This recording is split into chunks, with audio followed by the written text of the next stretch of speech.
একটা সময় ছিল যখন কোরিয়ার এক ছোট শহরে 7জন তরুণ ছেলেরা স্বপ্ন নিয়ে পথ চলা শুরু করেছিল।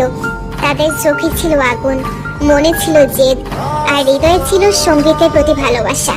তখনও কেউ জানতো না এই 7জনই একদিন হয়ে উঠবে কোটি কোটি মানুষের হৃদয়ের স্পন্দন, যাদের নাম বিটিএস। তারা যখন প্রথমবার মঞ্চে উঠেছিল তখন কেউ তাদের নামটা পর্যন্ত জানতো না। সাফল্যের পথটা ছিল কাঁটায় ভরা, নানা কটু কথা, প্রত্যাখ্যান আর সীমাহীন পরিশ্রম। সবকিছু পেরিয়ে তারা ধীরে ধীরে নিজেদের গড়ে তুলেছিল। কিন্তু বিটিএস এর জাদু শুধু তাদের গানের ভিতরে নয়, ছিল তাদের গল্পে, ভালোবাসায় এবং অনুপ্রেরণায়।